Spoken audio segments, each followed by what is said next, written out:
बहुत साल पुरानी बात है।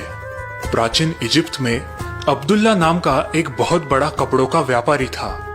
अब्दुल्ला बड़ा ही अमीर था और साथ ही में नेक और रहमदिल था। अब्दुल्ला की उस शहर में लगभग 5 दुकानें थी। इतना कुछ होने के बावजूद भी अब्दुल्ला कभी कभी उदास रहा करता था, क्योंकि उसे कोई संतान नहीं थी। वो हमेशा साधु, मौलवी और महंतों की सेवा करता, गरीबों में कपड़े बांटता और दुआ करता कि उसे एक बेटा नसीब हो। आखिर भगवान ने उसकी सुन ली और जल्द ही उसके घर में एक बच्चे का जन्म हुआ।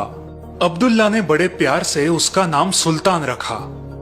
एक दिन अब्दुल्ला ने एक ज्योतिष को घर बुलाया।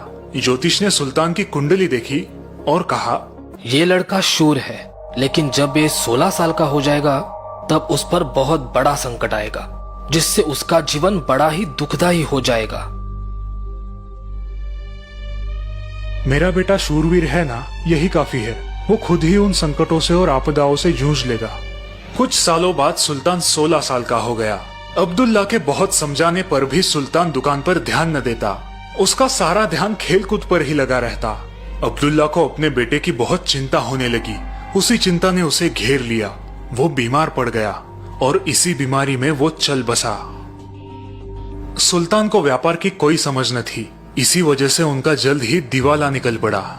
जल्द ही उन्हें अपनी 5 दुकानें बंद करनी पड़ी। अब उनके पास सिर्फ उनका बड़ा सा मकान ही बचा था, जिसमें सुल्तान और उसकी माँ रहते थे। एक दिन रात के समय जब सुल्तान सो रहा था, एक वृद्ध सन्यासी उसके सपनों में आया। सुल्तान बेटा, उठो। आप कौन हो? घबराओ मत, अब मेरी बात ध्यान से सुनो। तुम कल सुबह उठकर ईरान देश के लिए निकल पड़ना। वहां तुम्हारा नसीब झगमगा उठेगा। इतना कहते ही वो सन्यासी गायब हो गया। सुल्तान नींद से जागा और उसने ये बात अपनी माँ को बताई। बेटा, सपने कभी सच नहीं होते, उन पर विश्वास कैसे किया जाए? लेकिन माँ, मुझे ये सपना सच लग रहा है, और जो सन्यासी मेरे सपनों में आया था वो भी बड़ा शक्तिशाली लग रहा था। मुझे लगता है कि मुझे ईरान देश जाना चाहिए। और इस तरह अपने माँ की बात ना सुनकर सुल्तान ईरान देश आ पहुंचा। बड़ी दूर की यात्रा होने के कारण वो बहुत थक गया था। उसे जल्द ही नींद आ गई। सपने में फिर से वही सन्यासी उसके सामने आया। सुल्तान बेटा, ये तुम्हारी परीक्षा थी। मैं देखना चाहता था कि क्या तुम में साहस है कि तुम ये इतनी मुश्किल यात्रा कर पाओ। अब वापस अपने घर चले जाओ, वहीं पे तुम्हें धन का लाभ होगा। जैसे ही सुल्तान की नींद खुली, वो अपने आप को कोसने लगा। मैं तो गधा ही हूँ। माँ की बात ना मानकर मैंने बड़ी गलती की है। मेरा नसीब है कि मैंने ये बात और किसी को नहीं बताई, वरना सभी मुझ पर हंस पड़ते कि मैंने एक सपने को ही सच मान लिया। सुल्तान अपने घर पहुंचा और उसने सारी बात अपने माँ को बताई। उसे दिलासा देते हुए माँ ने कहा, जो हुआ सो हुआ। अगर तुम्हारे नसीब में धन है तो वो तुम्हें यहीं पर मिलेगा। अब आगे सोचकर काम करना। सुल्तान ने अपने माँ की बात मान ली, लेकिन उसी रात फिर वही सन्यासी उसके सपनों में आया। सुल्तान, तुम्हारे नसीब खुलने का समय आ चुका है। कल सुबह उठकर अपने पिताजी के कमरे में जाके तुम उस कमरे की खुदाई करना। वहां तुम्हें अपार धन का लाभ होगा। नींद खुलते ही सुल्तान भागते हुए अपनी माँ के पास पहुंचा। उसकी सारी बात सुनकर माँ उस पर हंसने लगी। क्या तुम्हें अभी भी इन सपनों पे विश्वास है? ठीक है, अब तुम अपने मन की तसल्ली कर ही लो। ईरान जाने से तो ये अच्छा है कि तुम मेरे पास तो रहोगे। सुल्तान ने उस कमरे की खुदाई शुरू की। बहुत देर खुदाई करने के बाद उसे लगने लगा कि उसने फिर से कोई बेवकूफी की है। इतना बड़ा पत्थर! जैसे ही उसने वो पत्थर हटाया, उसे अंदर जाती हुई कुछ सीढ़ियां नजर आई। माँ, यहाँ पे तो एक सुरंग है। माँ को ये सब देखकर बड़ा आनंद हुआ। वे दोनों वो सीढ़ियां उतरकर नीचे एक कमरे में पहुंचे। इतना सारा सोना! हाँ? वो कैसी रोशनी है? जब वे दोनों उस कमरे में पहुंचे, वहां उन्हें 8 बड़ी मूर्तियां नजर आई। हाँ?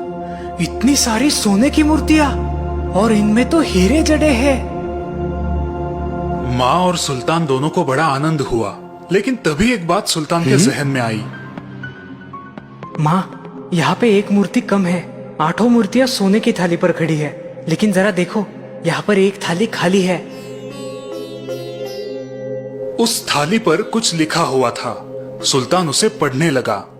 बधाई हो बेटा, ये 8 मूर्तियाँ और ये धन तुम्हारा है, लेकिन इन 8 मूर्तियों से भी ज्यादा मूल्यवान और बेहद सुंदर मूर्ति अगर तुम्हें हासिल करनी है तो तुम्हें बगदाद जाना पड़ेगा, जहाँ पे मेरा एक पुराना दोस्त मुबारक तुम्हें वो मूर्ति खोज निकालने के लिए मदद करेगा। सिर्फ वही एक आदमी है जो तुम्हें मदद कर सकता है। माँ, मुझे वो 9वीं मूर्ति हासिल करनी है। आप मुझे बगदाद जाने की इजाजत दीजिए। मैं अब तुम्हें नहीं रोकूंगी सुल्तान, तुम पर अल्लाह की मर्जी है, वो तुम्हें कामयाबी दे। इस तरह जहाज से सफर कर सुल्तान अब बगदाद आ पहुंचा। मुबारक बगदाद का एक नामचीन व्यापारी था जिसकी मसालों की दुकानें थी। सुल्तान ने मुबारक को सारी बात बताई। मुबारक ने उसे गले लगा लिया। मुझे यकीन था कि एक ना एक दिन तुम मेरे पास जरूर आओगे। तुम बड़े ही होनहार और काबिल बेटे हो। मैं तुम्हें वो 9वीं मूर्ति ढूंढने में जरूर मदद करूंगा। हम कल ही उस मूर्ति की खोज के लिए निकल पड़ेंगे। दूसरे दिन ऊंटों पे सामान लाद के वो दोनों निकल पड़े। शहर से थोड़े दूर जाते ही उन्हें एक जंगल लगा। अब यहां से हमें पैदल जाना पड़ेगा। ऊंटों को वही छोड़ वे दोनों जंगल के अंदर घुस गए। जंगल बड़ा ही डरावना था। कुछ दूर जाते ही उन्हें एक गुफा लगी। हमें इस गुफा में से अंदर जाना पड़ेगा। तुम्हारे पास जो मशाल है उसको जलाओ। दोनों ने अपनी पोतड़ी में से मशालें निकालकर उन्हें जलाया और उन्हीं की रोशनी में आगे बढ़ने लगे। उस गुफा के अंदर एक तालाब था। तालाब के किनारे एक छोटी सी नाव बंधी हुई थी। अपनी मशाल बुझाओ और जब तक इस नाव में से हम ये तालाब पार नहीं करते, अपने मुंह में से एक भी शब्द मत निकालना, क्योंकि इस तालाब में पिशाच रहते हैं। अगर तुमने आवाज की तो वो तुम्हें निगल लेंगे।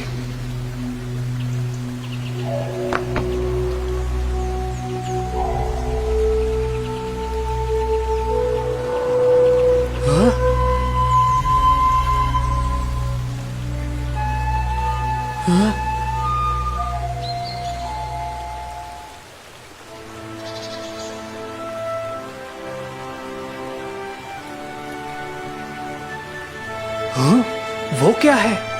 वो राक्षसों के राजा का महल है। अब हमें आगे नहीं जाना चाहिए, नहीं तो ये राक्षस हमें मार डालेंगे। फिर मुबारक कुछ मंत्र पुटपुटाने लगा और उसने जमीन पर एक बड़ा सा घेरा बनाया। हम दोनों को इस घेरे में ही रहना है। अब मैं फिर से मंत्र पढ़ूंगा। जैसे ही इन राक्षसों का राजा हमारे सामने आएगा और तुम्हारे मांग पूछेगा, तुम उससे वो 9वीं मूर्ति मांग लेना। लेकिन याद रखना, गलती से भी इस घेरे के बाहर कदम ना रखना, वरना तुम जल के राख हो जाओगे। ऐसा कहकर वो फिर से मंत्र पढ़ने लगा।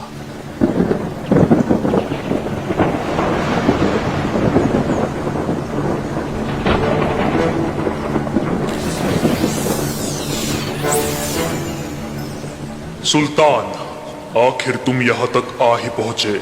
मैं ही वो वृद्ध सन्यासी हूँ जो तुम्हारे सपने में आता था। हाँ? मैंने ही तुम्हारे पिताजी को भी मदद की थी और तुम्हें भी करना चाहूंगा, लेकिन इसके बदले में तुम्हें मेरा एक काम करना पड़ेगा। जी हाँ हुजूर, आप जो भी कहोगे मैं करूँगा, लेकिन वो 9वीं मूर्ति आप मुझे दिलवा दीजिए। जरूर जरूर, लेकिन उस 9वीं मूर्ति के बदले तुम्हें मेरे लिए एक बड़ी ही खूबसूरत लड़की लानी पड़ेगी, जिससे मैं शादी कर सकूं।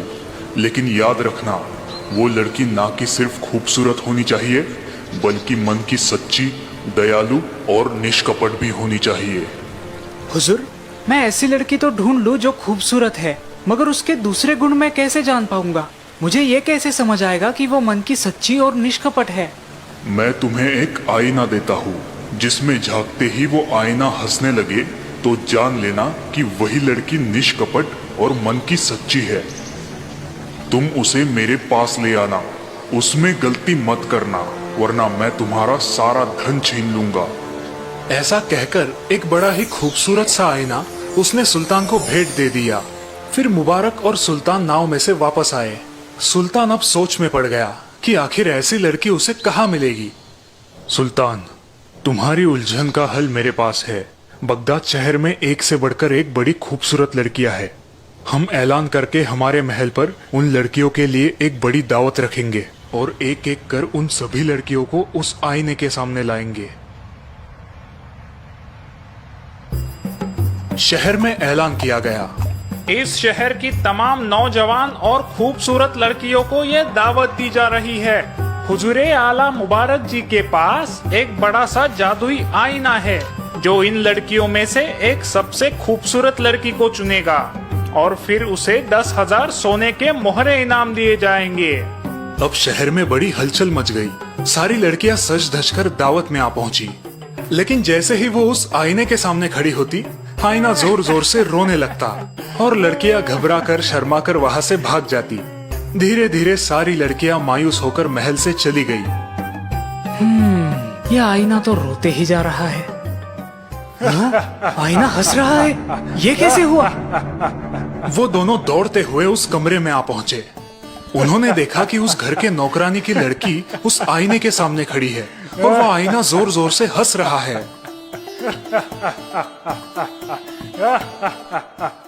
मुझे माफ कीजिए हुजूर, इस आईने के सामने आने का मेरा इरादा न था, लेकिन मैं इस कमरे को साफ कर रही थी। मुझे लगा कि इस आईने को भी साफ किया जाए, और जैसे ही मैं इस आईने के सामने आई, ये जोर जोर से हंसने लगा। इसमें मेरी कोई गलती नहीं है, मुझे माफ कीजिए। तुम्हारा नाम क्या है? जुबेदा, मैं यहाँ की नौकरानी नफीजा की बेटी हूँ। सुल्तान, बेटा जिसे हम ढूंढ रहे थे वो तो हमारे पास ही थी। घबराओ मत बेटी, हम तुम्हें इनाम देंगे। जुबेदा की माँ को बुलाकर उसे सारी बात समझाई गई।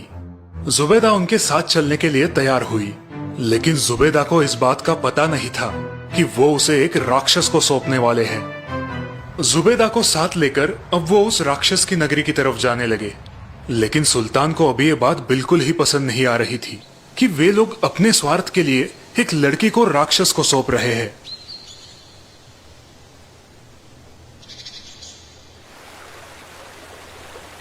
तुम बड़े ही परेशान दिखाई दे रहे हो। चाचा जान, ये लड़की बड़ी ही भोली और नेक है। क्या उसको राक्षस को सौंपना ठीक रहेगा?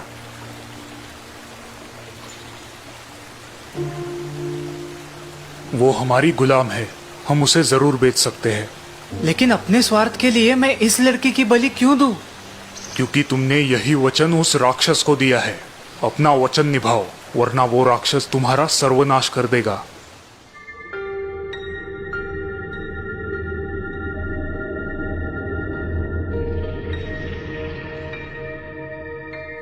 सुल्तान को ये बात सहन ना हुई और वो रोने लगा। जुबेदा को जब इस बात का पता चला तो उसने सुल्तान को समझाया कि इसमें उनकी कोई गलती नहीं और वो खुद ही उस राक्षस से शादी करने के लिए तैयार है।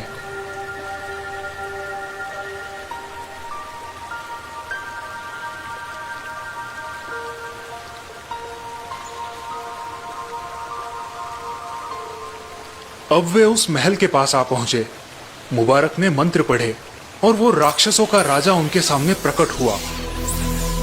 सुल्तान, तुमने अपना वचन पूरा किया। मैं तुम पे बड़ा ही खुश हूँ। अब घर वापस जाओ, तुम्हें वो 9वीं सबसे मूल्यवान मूर्ति मिल जाएगी। सुल्तान ने जुबेदा को उस राक्षस को सौंपा। सुल्तान बड़ा ही मायूस होकर घर लौट आया।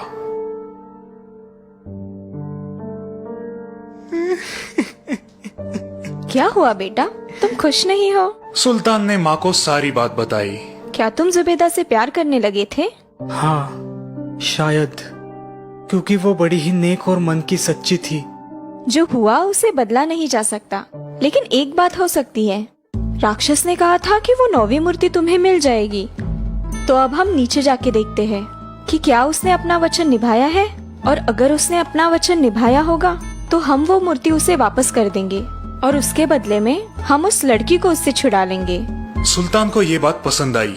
वे दोनों नीचे उस कमरे में पहुंचे।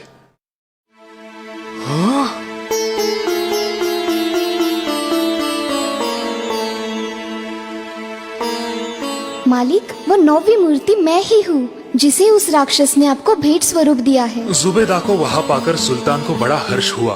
तभी वो राक्षस वहाँ प्रकट हुआ, लेकिन अब उसका रूप किसी राक्षस की तरह विकराल और भयानक नहीं था। मैं यक्ष हूँ, स्वर्ग में रहता हूँ। ये तुम्हारी परीक्षा थी और तुम उसमें सफल हुए। यही वो 9वीं मूर्ति है जो किसी सोने, हीरो या मोतियों से भी ज्यादा मूल्यवान है। और मैं ये चाहता हूँ कि तुम इससे शादी करो और एक खुशहाल जिंदगी बिताओ।